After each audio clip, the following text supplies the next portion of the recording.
¿Qué tal, amigos? ¿Cómo están? Sean bienvenidos una vez más. Estamos siempre contentos de acompañarlos en este programa. Pido la palabra, ¿no? Sí, y hoy vamos a hablar de un tema muy interesante porque creo que a todos nos ha pasado en algunas circunstancias sentir que nos estamos amargando la vida solitos.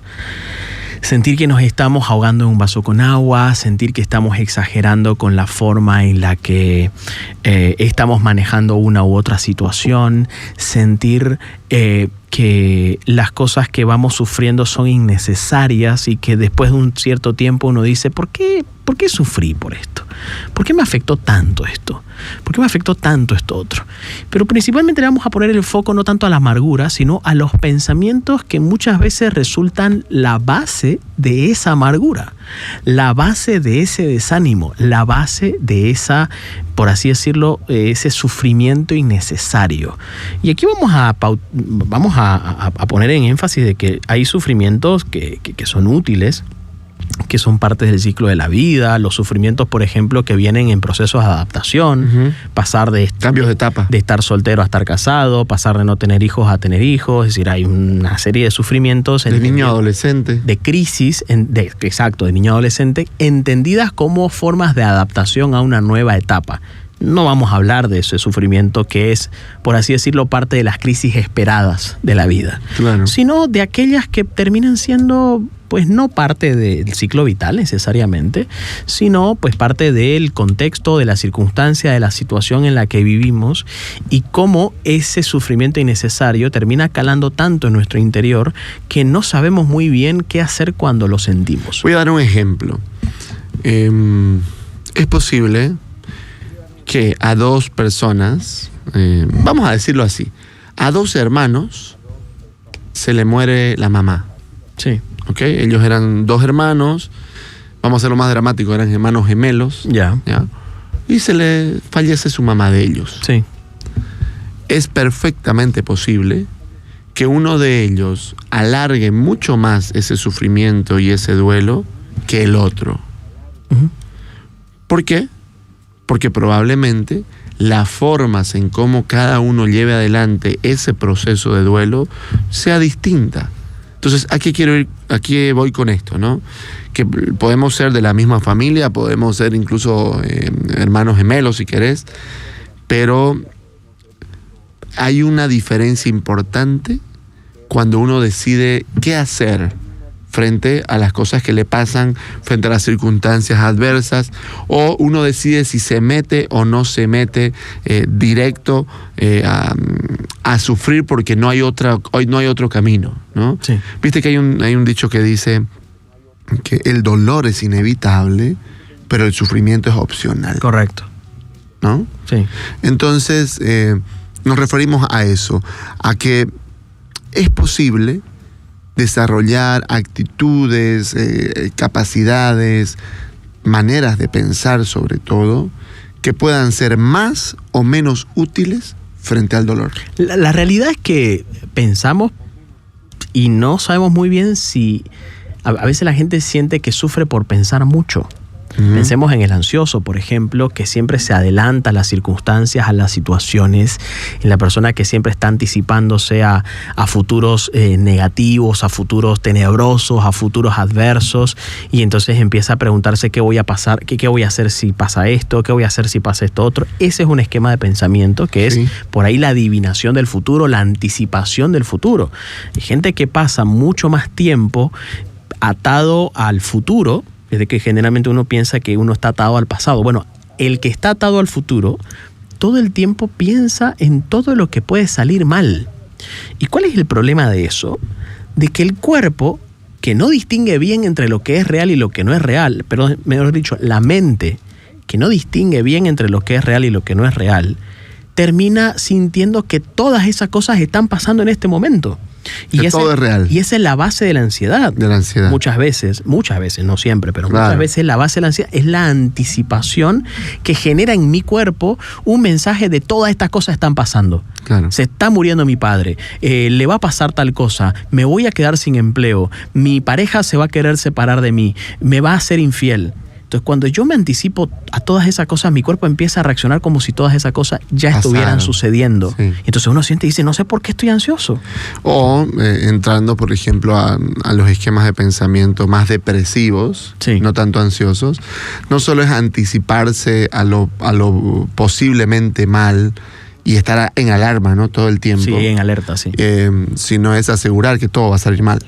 Claro. ¿No? Entonces el esquema depresivo va más bien por ese lado. Sí, ¿no? ya pasa más en el tema de la desesperanza. Uh-huh. La desesperanza de ¿para qué lo voy a intentar si sé que no me va a salir bien? ¿Para qué voy a seguir? Que es parte de lo que un psicólogo llamado Martin Seligman decía, la indefensión aprendida. Es decir, aprendo a ponerme indefenso ante situaciones que podrían generar un cambio, pero mi esquema de pensamiento es ¿para qué lo voy a intentar? Si al final de cuentas va a suceder lo mismo. ¿Para qué me voy a esforzar si finalmente no voy a conseguir trabajo? ¿Para qué me voy a esforzar si finalmente no va a querer nadie ser pareja mío? Y hay gente que piensa así y no necesariamente está en depresión, está claro. No, por supuesto. Pero es muy posible que todo el que esté en depresión piense así. Exacto. Entonces, bueno, si usted está pensando así y sigue pensando así y no cambia, algo no muy bueno le puede pasar. Entonces, hasta acá el primer esquema de pensamiento es la adivinación del futuro. Sí. Es anticiparte negativamente a todas las realidades posibles. ¿Qué hacer frente a eso? Bueno, lo ideal sería pensar en posibilidades, porque si yo empiezo a pensar en que todo eso es posible en la misma medida, bueno, voy a sentir que todas esas cosas pueden pasar mañana, pasado mañana, y sí, pero la probabilidad en que eso ocurra es menor. La probabilidad que se nos caiga el techo en este momento mientras vos y yo estamos hablando, hay una probabilidad. Ay. Pero ¿cuán probable es esa? Bueno, por lo menos no vemos nada que se esté cayendo de a poco. Es probable que eso no suceda en este programa. Si yo empiezo a pensar en todo lo que puede salir mal y a todo le atribuyo ciertas probabilidades, por ahí empiezo a hacer además, ¿no? La misma probabilidad, empiezo a sentir que el peligro está en todos lados, claro, en todo momento. Esto nos ha pasado con el COVID también. Sí, y justo pensé en un hipocondriaco, ¿no? Claro.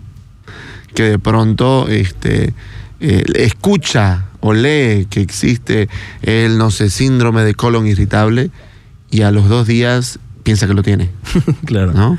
Sí. Va al baño, dice, creo que tengo, no sé qué, ¿no? Sí, claro. Entonces está pensando y cada vez que escucha... el fenómeno de la sugestión. Ajá, enfermedades nuevas, piensa que él las puede estar padeciendo, ¿no? Totalmente, totalmente. Entonces, el fenómeno de la sugestión, el fenómeno de la adivinación del futuro, el fenómeno de la desesperanza, que es el segundo, que es el de la indefensión aprendida, el para qué lo voy a intentar si todo va a salir mal, terminan siendo bases para la amargura y para patologías como la ansiedad y la depresión, como bien lo hemos mencionado.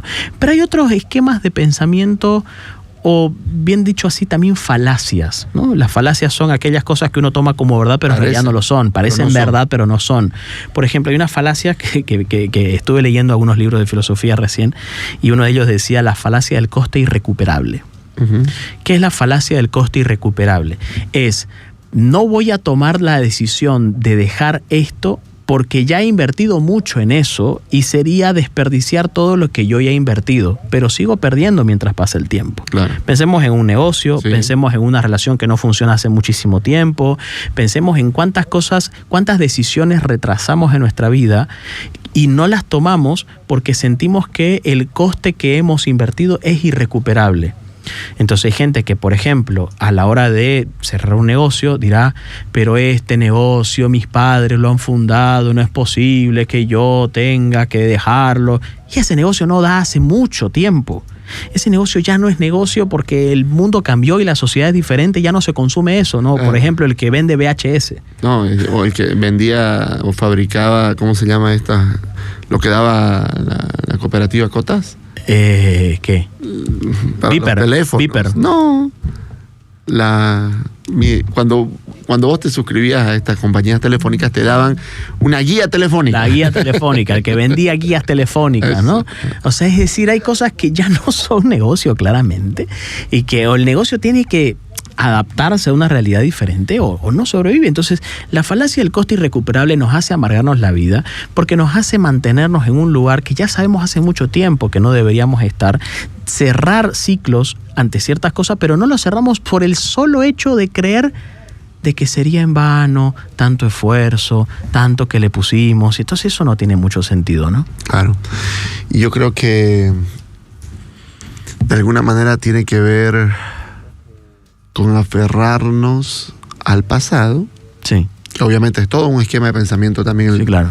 el anclarnos en el pasado, pero yo creo que no se me ocurre, no sé por qué pensar en alguien, en un músico. Sí.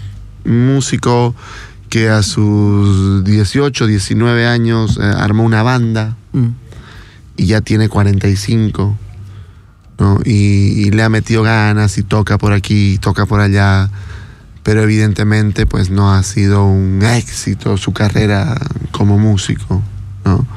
Lo cual lo ha tenido probablemente en alguna inestabilidad económica, pero claro, es una pasión, ¿no? Y claro, ¿por qué él a sus 45 insiste? Porque recuerda quién era él a sus 19, Sí. ¿no? Y piensa que, por ejemplo, no sabe hacer nada más, no es nada más. Por lo tanto, si me quitan esto, no soy nada, Sí. ¿no? Y la esposa le viene diciendo hace años que lo deje, que no alcanza la economía para sostener a la familia, y qué sé yo, él se da cuenta, se frustra, pero sigue yendo. Bueno, ¿no? Ojo, que aquí yo no quiero tumbarle los sueños a nadie, ¿no? No, yo creo que todo el mundo tiene derecho a soñar, pero ok, ¿no? Hay algunas cosas que probablemente no concuerden con lo que estoy haciendo hoy. Sí. Porque si quiero tener una familia y al mismo tiempo quiero dedicarme, qué sé yo, a viajar por el mundo todo el tiempo, no puedo tener las dos cosas probablemente bien al mismo tiempo, ¿no? Sin duda. Entonces hay que... Pero creo yo que mucho tiene que ver con eso, Roque, ¿no? Con aceptar que somos más que lo que hemos sido en el pasado cuando empezó este emprendimiento, cuando empezó esta relación, cuando esto que no da resultado hace muchos años, Claro. ¿no? Yo tengo que aceptar que puedo ser más, que puedo aprender nuevas cosas, que puedo desarrollarme de otras maneras, Sí. ¿no? Y quizás puedo vivir mejor, ¿no? Sin duda. Y otra falacia del pensamiento, sin duda, tiene que ver con la comparación y con el éxito. Fíjate que el mundo está lleno de ejemplos, no sé, por así decirlo, inspiradores, ¿no? De cómo gente que sin tener nada ahora tiene todo, ¿no? Claro, los ejemplos son muy vistosos, ¿no? Pensemos en, no sé, en el Steve Jobs, que sin salir de la universidad, no sé, una cosa a la otra, o el mismo, ¿cómo se llama? El de Facebook, Mark Zuckerberg, ¿no? En Palo Alto, de tener un garaje, a tener una corporación. O sea, es como que esos ejemplos que pasan de vez en cuando. Que pasan en la política también, ¿no? Que pasa también en la política, que pasan en muchos aspectos. Pero lo que quiero decir con esto es esos ejemplos que brillan mucho, que además tienen mucha, a nivel de marketing, a nivel de comunicación, mucha visibilidad. La realidad es que no tienen visibilidad todos los proyectos fracasados que han habido para eso. Entonces uno ve el éxito, pero no ve la cantidad de fracasos que uno ha pasado. Entonces uno ¿De esa misma persona? De esa misma persona o de otras también. Ah, ok. No sé cuántos quieren en este momento ser Ibai. ¿No? Hablo de un streamer famoso, un youtuber y tal. ¿Cuántos quieren en este momento ser Messi? ¿No? Entonces, claro, seguramente la falacia del éxito nos hace creer que nos hace sobrevalorar ciertas cosas, cuando en realidad mucho del éxito depende de un montón de circunstancias, no solamente de la voluntad de querer, por ejemplo. Hay gente que dice, yo si quiero puedo conseguirlo todo, ¿no? Y que es más o menos ese lenguaje de los libros de autoayuda, ¿no? Si usted lo piensa, usted lo crea. Si usted lo quiere, usted lo va a conseguir. Bueno, hay que ver el cementerio de proyectos que no han conseguido. Y por más que han querido. O sea, ¿qué? Le voy a decir a alguien que fracasó en un proyecto porque no quiso, cuando él es consciente de que quiso con todo su corazón realmente hacerlo. Entonces, por ahí la falacia del éxito nos lleva a sobrevalorar el hecho de que es cuestión simplemente de querer. No, hay un montón de circunstancias para que uno pueda tener éxito en lo que sea que quiera emprender. Y creo yo que hay que ver un poco cuáles han sido los fracasos de mucha gente que ha pasado por circunstancias como estas. Uno tiene que ver también los proyectos que no lograron y que no alcanzaron por X cantidad de cosas. Entonces uno tiene que tener una visión más amplia de la realidad que no es solamente querer, ¿no? Porque a veces uno se frustra y dice, no lo quise, no me esforcé tanto, debí esforzarme más, ¿no? Y eso también termina amargando la vida cuando en realidad la vida de éxito está llena de fracasos, Claro, alguna vez hemos hablado, ¿no?, con vos de que muchos de nosotros que somos papás educamos a nuestros hijos para los éxitos. Sí. Porque queremos que sean exitosos, porque queremos que les vaya bien, que no fracasen en nada. Pero no educamos para el fracaso. Claro. De manera que hay muchos jóvenes que no saben qué hacer cuando fracasan. Porque solo han visto y han soñado y han buscado el éxito. Ojo, obviamente uno no va a soñar el fracaso, ¿no? Sí, claro. Pero voy al hecho de que es importante que yo pueda saber qué hacer cuando no funcionan las cosas como yo quería. Sí. Tengo que pensar y sentir que ya no hay nada que hacer, que todo es en vano, que nunca voy a lograr nada, que soy un fracaso. Fíjate, que tener un fracaso significa ser un fracasado. Sí. ¿No? Por eso es que también en el tema de la competitividad hay cuestiones ahí importantes, ¿no?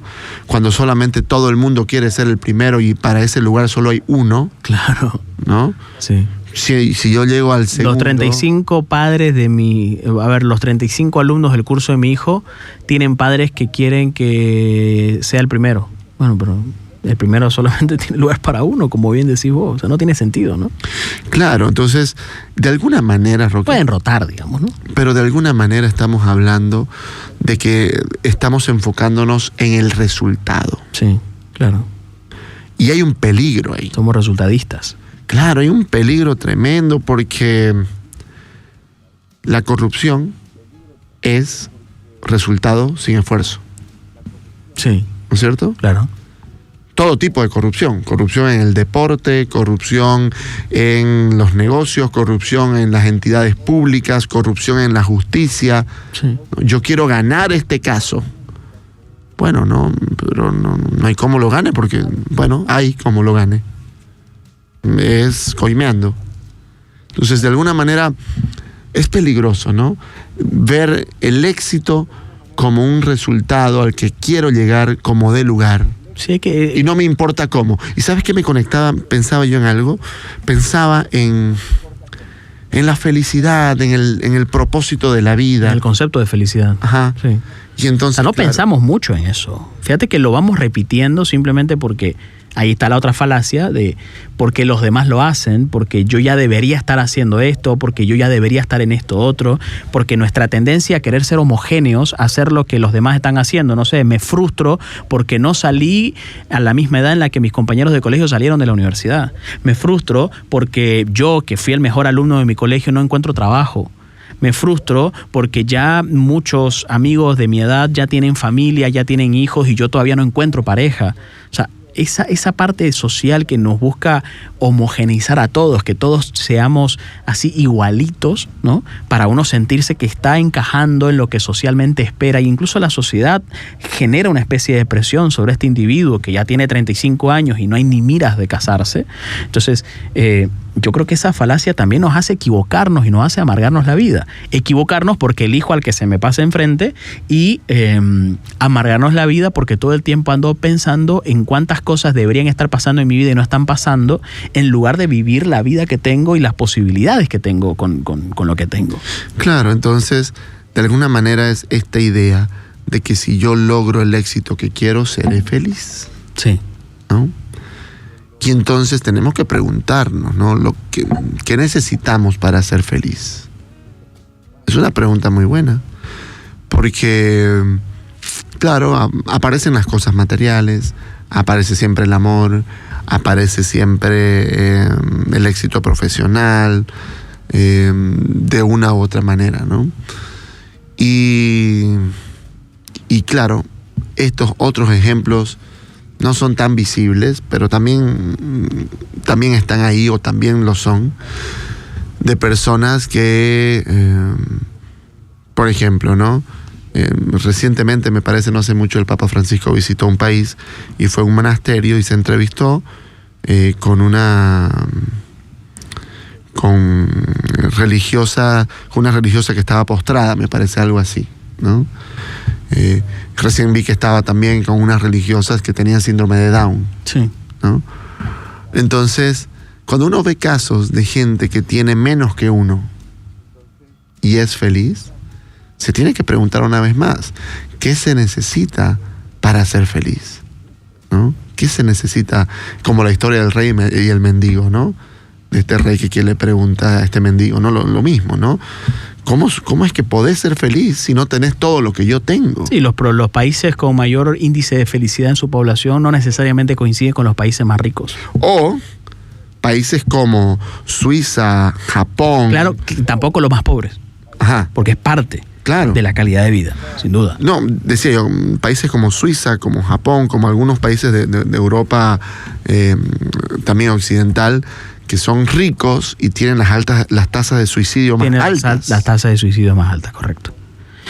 Porque hay un concepto de productividad ahí y esa es otra falacia del pensamiento. Creer que si soy productivo, entonces valgo. Si soy activo, entonces valgo. Si genero, entonces valgo. Mi valía personal está puesta en lo que genero. ¿Y cómo pensamos eso en los ancianos? Claro.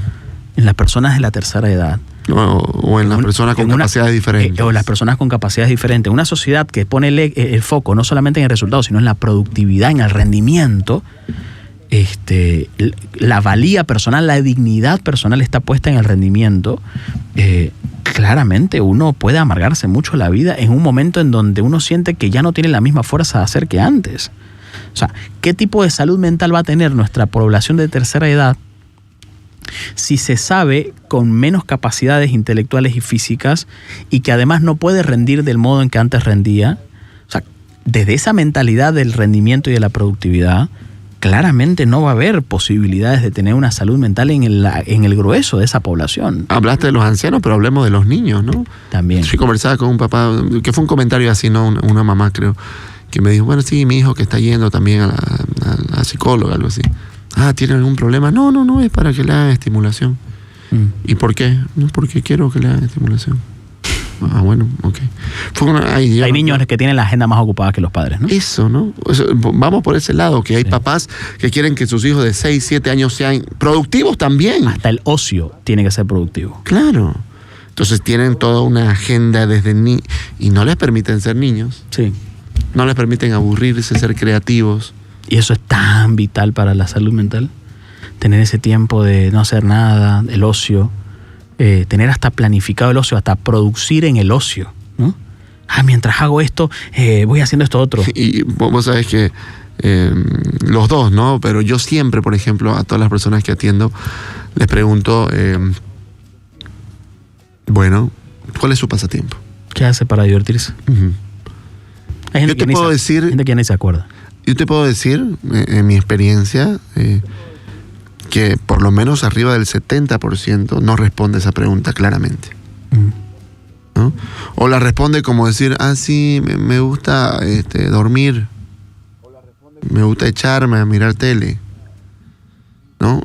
Pero realmente hay muy poca gente que tiene pasiones improductivas, claro, que se hacen por el puro gusto de hacerlas, porque me generan alegría, porque me generan conexión con otros, porque me generan pasión, solo por eso. Demasiada gente solo concentrada en producir, en responsabilidades, en cosas para hacer. Y yo creo que sí, como vos decís. Voy a terminar irritado, aburrido, cansado, malhumorado. Cualquier persona que me quiera hacer un chiste me lo voy a tomar pesado. No voy a tener posibilidad de reír. Hay gente que no se acuerda cuándo fue la última vez que rió. Claro. O sea, de verdad hay gente que no se acuerda cuándo fue la última vez que la pasó bien con algo, ¿no? Entonces, yo creo que no es la culpa de los hijos necesariamente. No es la culpa de... A ver, todo influye, pero no es solo la cantidad de trabajo que tenés, sino la forma en la que pensás la vida que tenés. Y el tiempo. La estructura mental que armás en torno a lo que vivís, la percepción que tenés en torno a las cosas que te pasan, termina siendo más determinante que tus factores externos, que tu jefe aburrido, que tu esposa que reclama, que tu hijo que se despierta cada noche. Es decir, lo más decisivo termina siendo la estructura de pensamiento que subyace a las cosas a las que enfrento y las que me estresan y las que me generan la irritabilidad de la vida y la amargura con la que vivo. Correcto, ¿no? Y bueno, ¿no?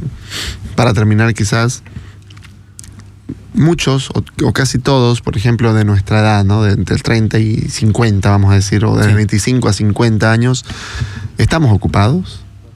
Tenemos familia, hijos, responsabilidades, padres. Algunos tienen circunstancias más adversas como enfermedades o familiares enfermos. Ok, no todos viven amargados, no todos viven tristes, no todos viven ansiosos, no todos están depresivos. Sí. Aunque todos tenemos dificultades. Por lo tanto, esa es una buena noticia, no para culparte, sino más bien para decir que es posible, a pesar de lo que vivís, vivir de otra manera.